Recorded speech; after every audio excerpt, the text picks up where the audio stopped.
importance of Sikha in the Veda parties and all? Yes. What is the importance of Sikha? Yes. Here we have Sahasra Talapadma. And there is a very small hole. It is not a hole. It is not a hole very visible. It is a very subtler than the subtlest hole. It is known as Brahmarandha. And also in Vimana, in temples, you must have seen, you cannot see it. In the Kalasa, there will be Brahmarandha. So this Brahmarandha has a tejas. This Brahmarandha has a tejas. This must be safeguarded. Only when a person, he just bundles his hair, you know that it has static electrical impulses.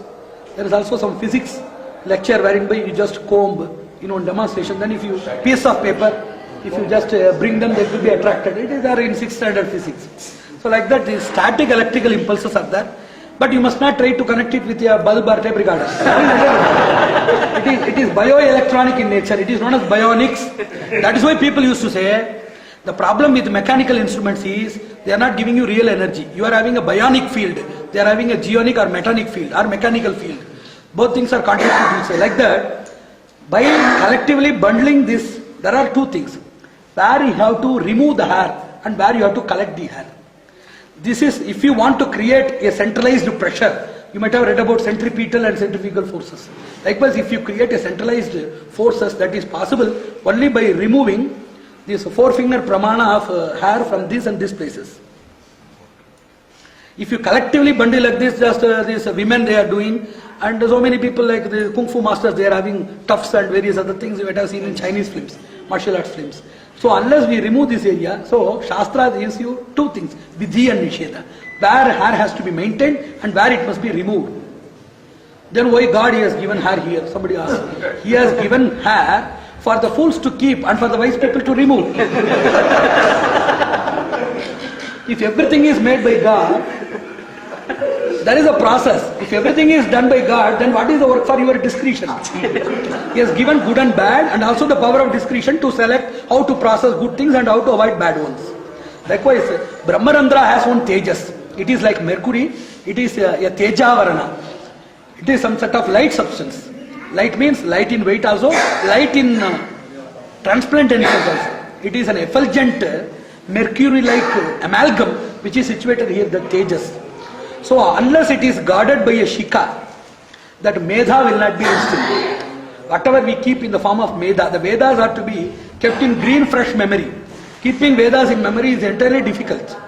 It is not an easy job. So persons who are doing tapas, this is I already told, helmet is for the two-wheeler persons. So each and every tool is for the persons who have it or who want to have it. Isn't it so? So any person developing celibacy, brahmacharya, penance, tapas, austerity, acharana, swadhyaya, Vedic recitation, recensions, realization and ritualization, for those people that medha is well protected by the Brahmarandra tejas. As it should be properly protected by a strong pressure. Whenever you just pressurize and bundle here, immediately by that pressure, I have already told, yesterday I told, whenever we move our particles in posture, whenever something is loosened or hardened, immediately lot of small caps are opened and locked. Likewise, whenever you bundle this, immediately this negligible pressure by you are offering by the bundling process, then you must not just crush and crack it and pull it like that. Those things are very horrible. A reasonable pressure, a light pressure offered by this bundling process, as these type of swadhyaya, tapas, all these things are not meant for female people, these hard exercises are not meant, they are not proposed or prescribed by the Shastras to have that. Whereas we naturally, we have to possess, unless we have some disease in the head, or we are bald-headed, or we are blank in our external beauty. In all other circumstances, we must carry our own tuft. It is for protecting the Brahmarandra tejas, which protects our medha. This medha gives us determination to continue our penance, to continue our austerity, and to be totally a blemish-free knowledge, and its flow by your explanation and exposition will be maintained by that. So that is the reason for shika. There are innumerable shikas also. One is there is Gokshura is there, Ashwakshura is there, then Lavakshura is there. These things are colloquial names. I am telling about Shastric names. Then Purva Shika and Upper Shika is there. Purva Shika is, they will keep here. There is only one Shika known as Purva Shika. Only Shika must be kept here. But due to the invasion of culture and change of time, it has shifted to two places. One is here for Nambudris and one is here for the Upper Shika people. Though actually Shika was only here. Because you know that Shika means the flame. How the flame of the Agni goes. Have you seen the flame of fire? How it goes?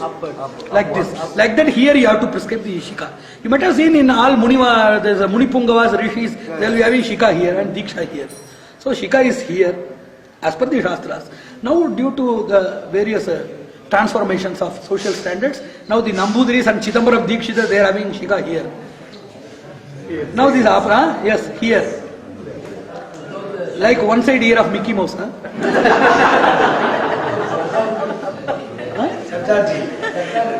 Yeah. Even now, see, the people, Sikh people, they are just keeping it, governing that with Diksha. Whatever the rishis they used for spiritual valor, these people they are using for military valor. That is known as Sharma, it is known as Varma. Spiritual potency is known as Sharma. And administrative or military potency is known as Varma. That is why Brahmins are called as Sharmas and Kshatriyas are called as Varmas.